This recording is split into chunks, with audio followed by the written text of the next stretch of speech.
Chinese malware by your choice, as long as you agree that it has to be put on. Does the future hold for wired direct data transfers for iOS devices? And how many data requests and app removals does Apple get from other countries? As it turns out, quite a bit. Tonight, on the Mac to the Future Go! Got it right this time. Livecast. Yeah!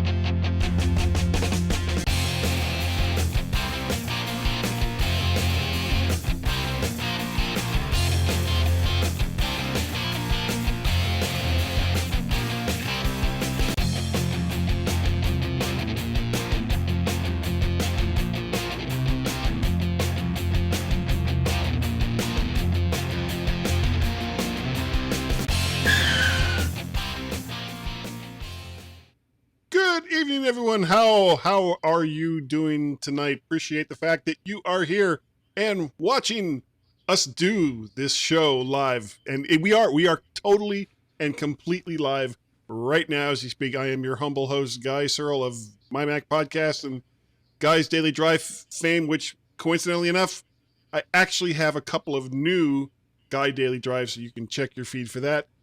And fortunately for everyone, I am not here by myself. I am also joined tonight by Mr. David Ginsburg. Hello there, Mr. David Ginsburg. How are you, sir? Hey, so glad to be back. God, it's been seems like forever since I've been here. Well, you were on last week. So. Yeah, you weren't on last week, and you weren't on the week before.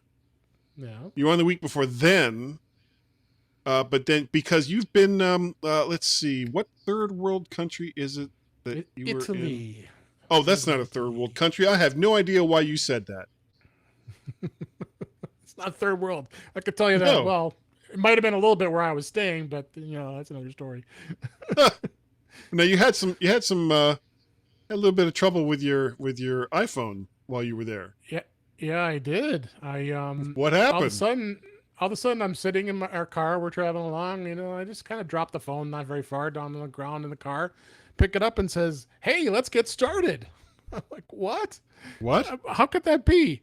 What are you talking about? I didn't hit anything." And sure enough, the phone reset itself, and I had to do a full restore. But of course, being in a rural area of Italy, good luck trying to restore it from iCloud. So I had a good excuse. I said, "Honey, let's go to Florence, Italy, because I know there's an Apple store there. I can hang out and use their Wi-Fi and get my phone restored." And just in case, I could have grabbed an Apple Genius, and sure enough, I did that.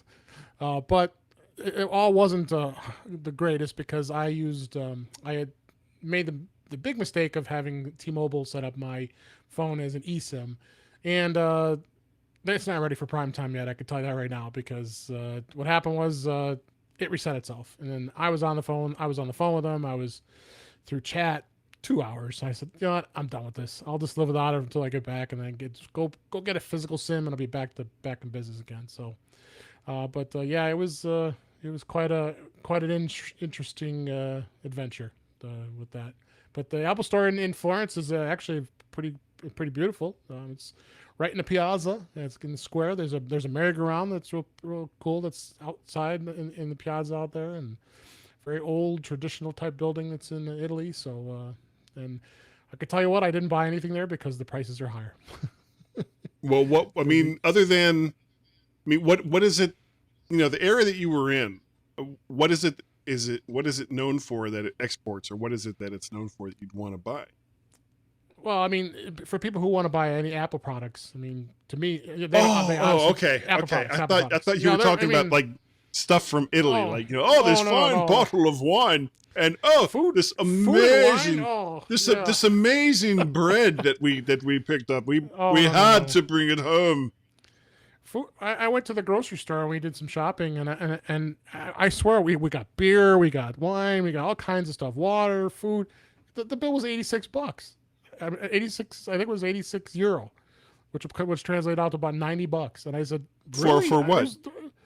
We had beer, we had wine, we had water, we had toilet paper, we had all the stuff in Italy when I was at the grocery store. Yeah. And it was cheap. I couldn't believe how inexpensive a lot of those those items are. Even like we bought some produce and fruit and vegetables and all that stuff. So I was that part I was surprised about. But electronics, no. I it actually cost more. And when I did the conversion, I was like, wow, this is more than what I can do is buy one back home. So electronics, they're expensive. Yeah, and plus Italian toilet paper, Yeah, yeah, yeah, and among other things, yeah. But good trip otherwise. Good trip, and I'm happy to be back. Yeah, I always have a blast coming on here, and got to get back into the podcast groove, as we call it. Well, yeah, you were saying it's been a while since you've done Let's Talk iOS. In touch with iOS, but in touch with I'm trying to fix the chat. The chat isn't working for some reason right now. Dagnabbit. I know. I see them. I see them in there. But yeah, I'm overdue for a new episode. But I've had some good reasons, with vacations and other things going on. So, but nope, I'm gonna got some guests lined up, and hopefully after the holiday this week in the U.S., we'll get something cooking here for next week and get rolling again. Back in the groove of things here.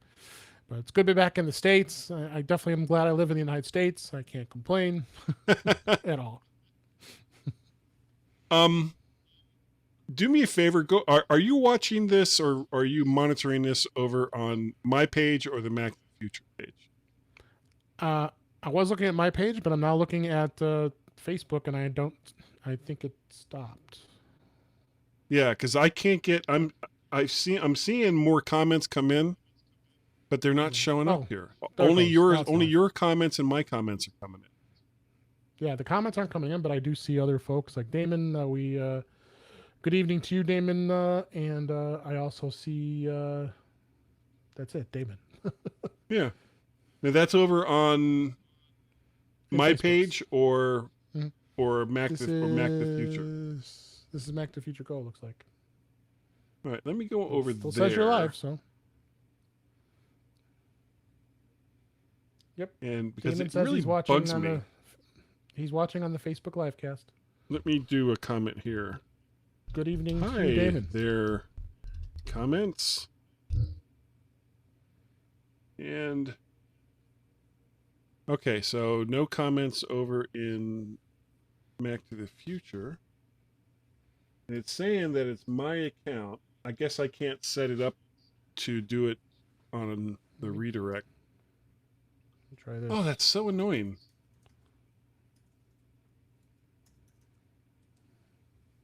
Okay, well, I'm not going to obsess over this. Nah. Mostly. Let's get some news. Yeah, all right. Get into some news. Real quick, these are... I actually have a little thing here. There we go. Come on. Bring it up. There we go. Quick takes. Chinese malware by your choice, as long as you agree that it has to be put on. Apparently, foreigners that are visiting certain areas, crossing the border into certain areas, especially the Xinjiang region, are having their phones confiscated at the border and searched for illegal by Chinese standard activity. And when the phones are returned, there's, especially, and these are Android phones, there's a little bit of malware that has been put on them, which apparently monitors your text. It monitors the things that you search for. It monitors web pages that you go to on your phone. All kinds of things. And the thing is, they don't even hide it. It's like an app that's right on the screen, because they just don't care if you know it or not. So, part of the reason for this is there's been a lot of anti-government activity in this region related mostly to the suppression of, and again, you don't always get the full story one way or the other, but apparently the story that we're being told is that it's due to the suppression of Muslim extremists in the area, and that's what China is claiming. And there's been quite a bit of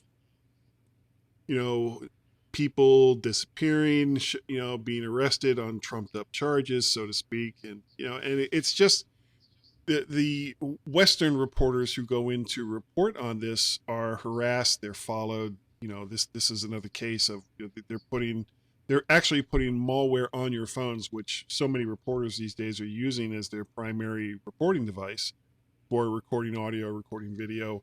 And it just seems like, I don't know, for as bad as some people claim that other countries are, there are places that are a lot worse. Yeah. So I guess is there a lot worse? I don't know. China? Yeah. China, have you? Well, I don't know if you've ever been to China. No, I have not. I went to China about a year after Tiananmen Square, and things were tense. There was almost zero foreign tourists there. The hotel I was staying in was just for foreigners, and I think this was a 3-level hotel, like the size of a Hampton Inn, something like that. And if there were more than 2 or 3 rooms occupied, other than the rooms that I and some of the other people that I was with were occupying, I never saw them. So the whole time we were there, that hotel was totally empty. I didn't see any foreign tourists at the usual places, the Wall and the Forbidden City and other places like that you go to.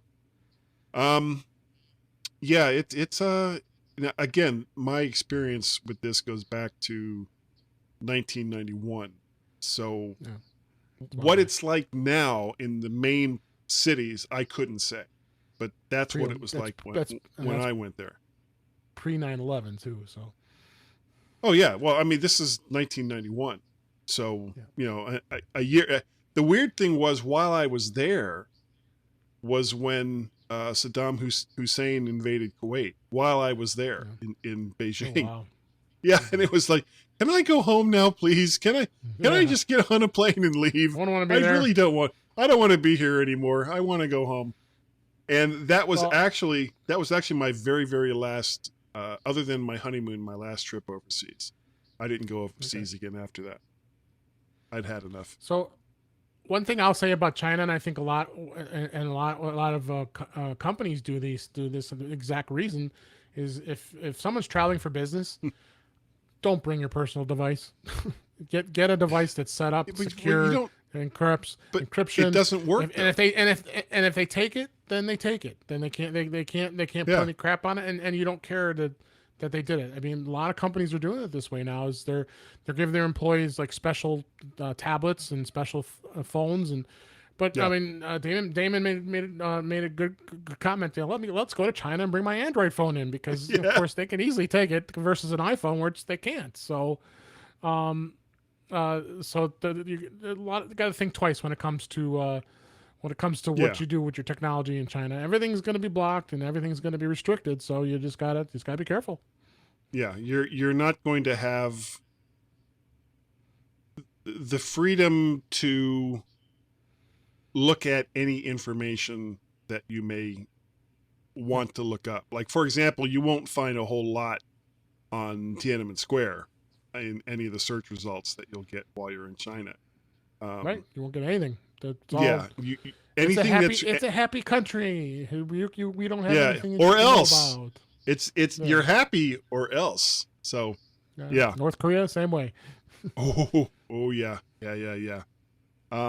Never went to North Korea. I was in South Korea quite a bit, but I can't say. You know what the weird. I know we're going off on kind of a tangent here. One of the things that one of the reasons why a lot of people want to go to North Korea has nothing to do with their culture. It has nothing to do with believing in their brand of socialism or to be teachers or whatever. A lot of people go there because it's like one of the very last places in the world that has some of the older Soviet airliners, because they're pretty much gone everywhere else in the world. But certain places like North Korea, they still have them and they still use them. I want to say Air Kyoko, something like that is the name of the North Korean airlines. And I've seen pictures of these planes, and the guys that do this, that go to places like this simply so that they can get on these vintage planes. They talk about how beautiful these planes are maintained, and when you consider that the North Korean airline, I can't imagine that there's a whole lot of traffic that's trying to get in or out of North Korea. I think there's like 1 or 2 daily flights from Beijing to Pyongyang, but other than that, nobody's going there. And I can't remember the name of the plane. It's like a TU-127, something like that. It's a really, really old, like late 50s, early 60s Soviet built airline. But that absolutely has nothing to do with anything else that we're talking about here today. So moving on from that, Apple releases a report on app removal and data requests from various countries around the world, including the United States. Apple has released a report showing the number of app removals and data requests and preservation from, and by that I mean requests to preserve data on a phone from countries around the world. China led the way for app removal requests, and Germany for data requests, with 12,000 plus, mostly involving stolen devices. The U.S. was kind of a distant second, with about 5,000 similar type requests. Apple also acknowledged receiving national security letters from law enforcement, the FBI, also known as NSLs. By law, these can't be revealed at the time given, and do not, this is the part that kind of makes me go, what? Do not require warrants to have one of these national security letters for data requests. But there is a periodic review, and some of these NSLs can be listed after the fact. The ones that Apple reported on were from 2017 and 2018. I don't know when these NSLs started. But yeah, this is, the more that we go mobile, the more countries seem to be really concerned with data encryption on these devices, because we're doing things and saying things and hearing things that they may not want us to hear, do, or say. Yeah. What do you think, Dave? Yeah, I mean, I'd be curious to know what apps they are. They don't even mention that. What specific apps were told to be removed more than anything else. But yeah, this is kind of creepy. Why all these requests of specific apps that are gonna have some world issues? I'm kind of perplexed. But you got countries like China and Saudi Arabia, Turkey, Lebanon, and other countries that asked them for replacement removal. So I'd be more so interested in seeing what apps they are and what they were doing, because this article really doesn't get into that too much, to why these countries are requesting it. Chances are it's along the same lines as the people who created this app aren't painting our country in a favorable light. Some of the data that's being requested is considered to be a forbidden subject.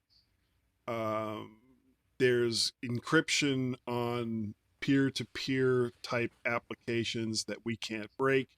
I'm guessing it's more along the lines of those, or it's like, especially in the case of China. You've heard of the Great China Firewall, right? Of course. Mm-hmm. Yep. Yeah. So when you're in China, for the most part, you can't access information that isn't stored within the country. Like here in the US or most other parts of the world, if there's a website that's hosted, like you're in the United States and there's a website that's hosted in France or Germany or Italy or God knows where, Well, you just make, if you have the URL for that site, you just punch it in and you go and you look at the content. Well, that's not how it works in China, and mostly it's not how it works in Russia. So they have these huge firewalls, and they prevent you from being able to see stuff that they don't want you to see. Well, not much else I can say on it.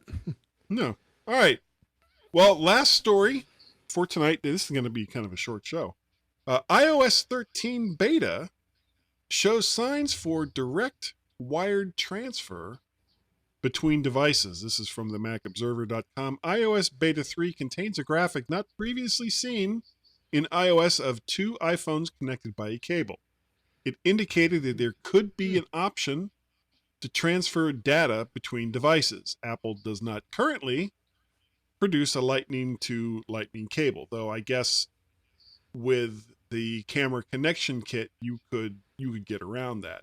But Technically, you know, I see stories like this, and you see a ton of these kinds of stories when Microsoft or Apple is getting ready to come out with a major update or a major change to their operating system, where they're all these pie in the sky theories on whether or not device A, B, or C is now going to be able to do these other things that it couldn't before.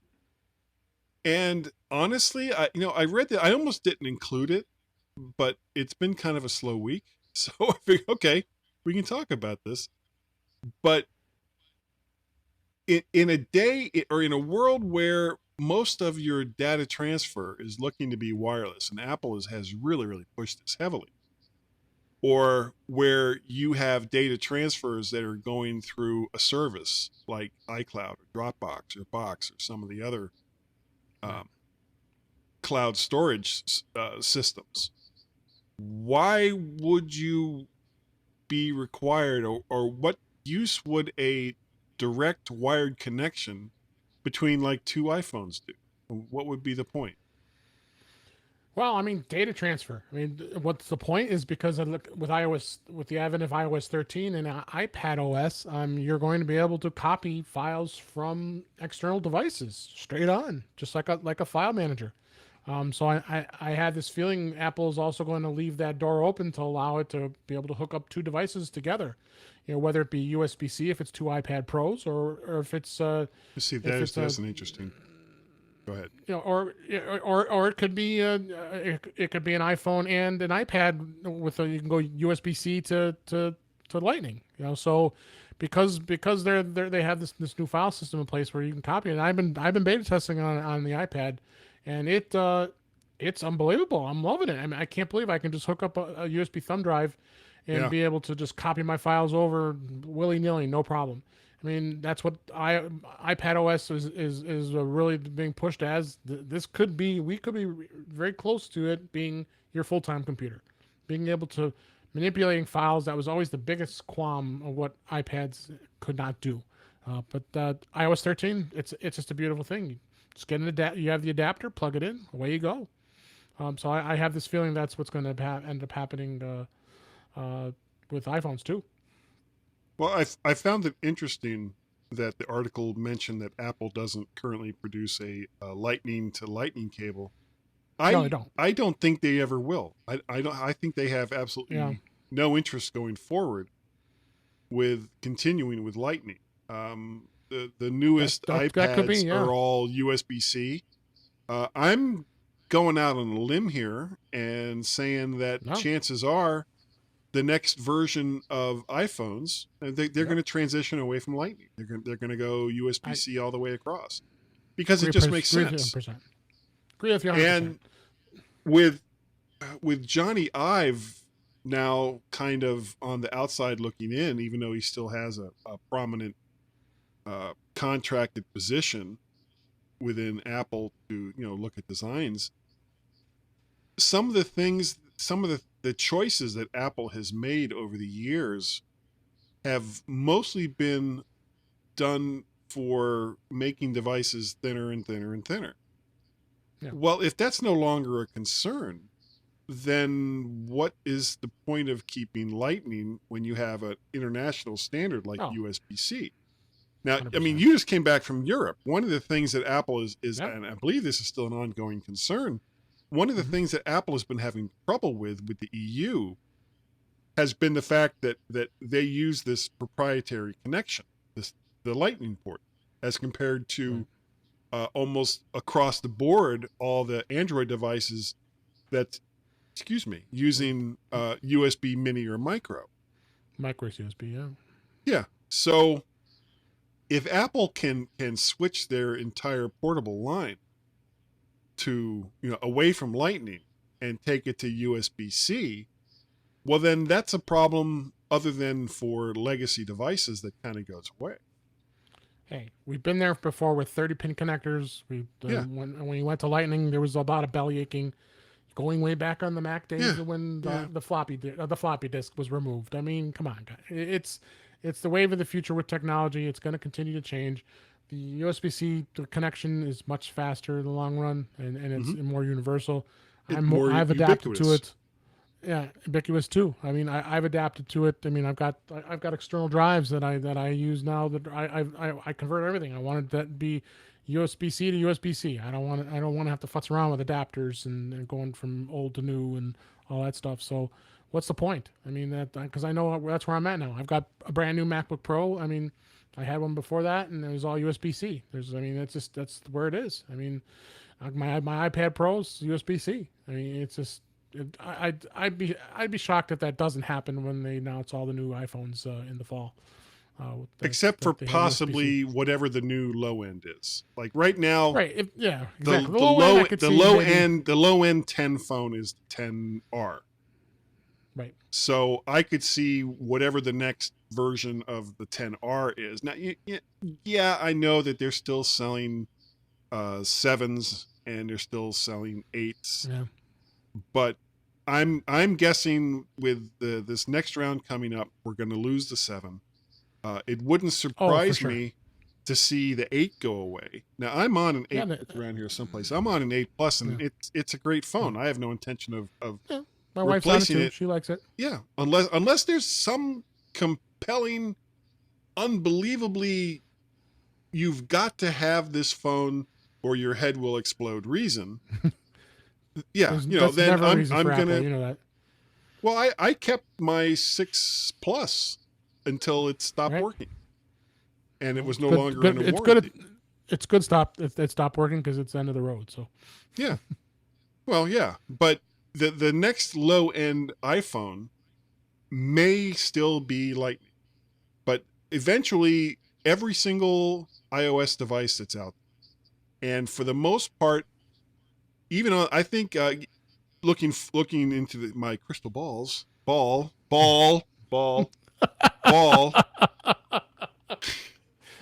Sorry about that. Looking into my crystal ball, I can see almost every single legacy connector going away on Macs as well. Everything going to USB-C.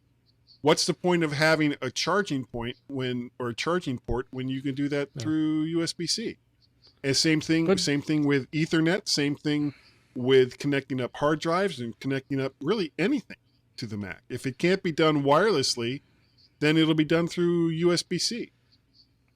Yeah. A couple comments Damon made in the chat. When will iPhone get quick charge, let alone iOS 13? I mean, that's interesting to know. You just talked about charging. I think charging has gotten better as far as quick charge goes, but and it'll continue. I think it'll continue to have incremental improvements. Yeah. But this obsession with, I'm going to put my phone on a pad, a wireless pad that's connected by a wire to power someplace, and get an 80% charge in 15 to 30 minutes. Right. I don't really see that how or why this is an issue. Right. Nearly everywhere we go now, there are USB ports. I mean, you go to any airport, there are USB ports everywhere to plug your phone in. You go to hotel rooms, you go to cars, you go almost anywhere you go now. there is some place to plug your phone in, a charging station or device in. And I can see laptop computers going in that same direction where you don't have to have a separate cable to power the thing up. You've got your USB-C on one end and you've got a USB-A on the other, which until we make that great change is a continuing thing. Then I mean, what is the obsession with just charging some? Because what you have to understand about batteries is when you're doing like these quick charges, you are generating an incredible amount of heat. And heat is what damages these devices. So the fact that you can plug in a battery that will get an 80% charge in 30 minutes, hooray, you can do that. But boo, eventually something very, very bad can happen.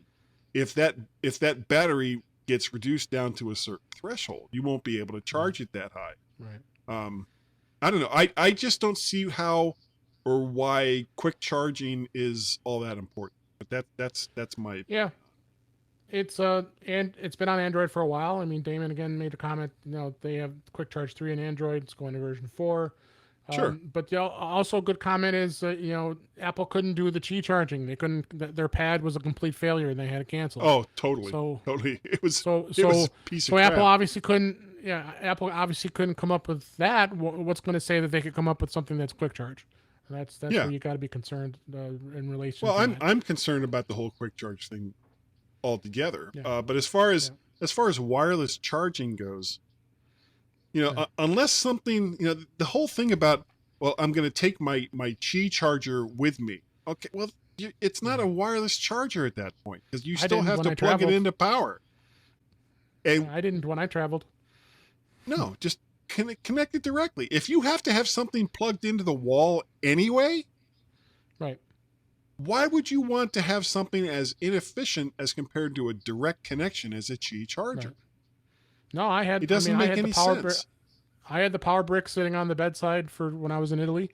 Had the 2-prong adapter to go on it and plugged it in, and those all it's a coffee pot warmer.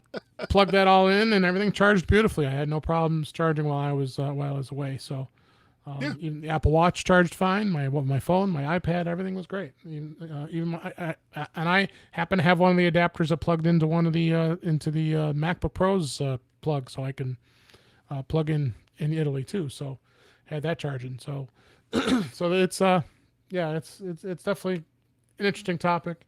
One thing I'll make sure we hit Damon and his other comments too is about he says it's like target disk mode on the Mac. We're talking about us copying between devices.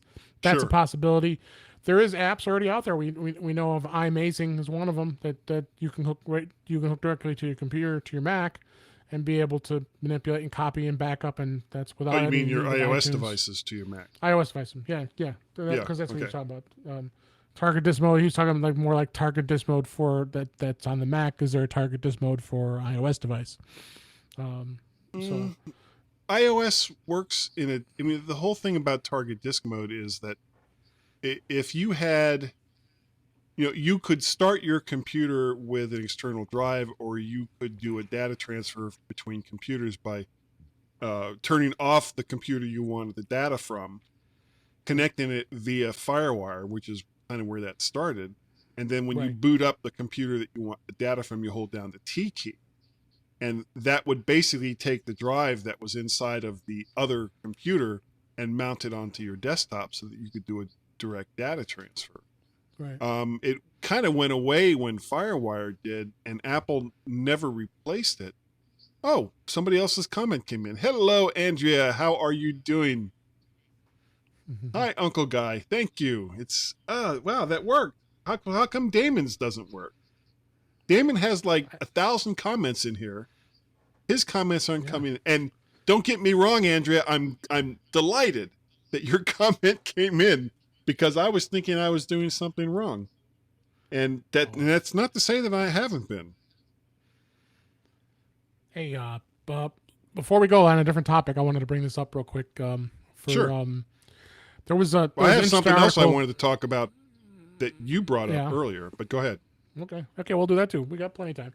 No, the comment that Bill Gates made, if you saw that interview with that he talked about how Microsoft made a big mistake in not getting into the mobile the mobile arena and them losing $400 billion. I doing the same thing with you. I just laughed my butt off. Like, yeah, well, you had a moron like Steve Ballmer who said, mobile is not important. Who cares about mobile? Nobody cares about that. Mobile. They all want Windows devices with different processors to look exactly the same because that's not confusing at all. Yeah, no. Bill said that that was a big mistake. Now he can say that now after they lost $400 billion. Well, I mean, it took him what 6 years to come out with an iPod kind of clone, the Zune. 6 years to create an MP3 player, and by that time, the iPhone I think was already out at that point, and the writing was on the wall for Apple's not going to do anything with that iPhone. MP3 players. Yeah, Apple's not going to do anything with that iPhone. No, not at all. Forget about it. Let's focus on Office and Windows. Yeah. Anyway, Stupid Ballmer. Go ahead. You had something else. Oh yeah, you were talking about iPad OS, the new version. Yes. Not the new version. It's the only version at the moment. Right, the beta right now. Mm-hmm. Right, and because I've got that on my original iPod 12.9-inch Pro as well. My me too. 28 gig model. And I have one of those as well. I am really, really impressed with it. Me too. It's so close. It is so close to being that device that I've talked about for years, and there's already something kind of like this that Samsung makes with DeX, where you've got a little thing that's on your desk, and you take your phone, you plug it in there, and now what comes out of your phone is on your monitor, and it's a desktop experience. And I think I have shown great restraint so far in not going out and getting like a Galaxy 8 or a Galaxy 9 or a Note 9 and a DeX dock to try this out, because I really, really want to try it out. But I can't justify spending $500 of my own money just to sit there and go, well, yeah, it was okay. All right, next. I can't do that. So unless Samsung, and with all the glowing things that I say about Samsung all the time, I can't imagine why they wouldn't send me a new Galaxy phone in a DeX stock. It's exactly what they should do. Because honestly, if they did, or if somebody who might be watching this has $500 to $1,000 of throwaway money. Sorry, I cracked myself up. Maybe you'll get a review unit through MyMac.com. Yeah, well, I would give it an honest review. I mean, I gave a glowing review to that Jide Remix thing, and I'm still sorry that went away. I thought that was a brilliant device.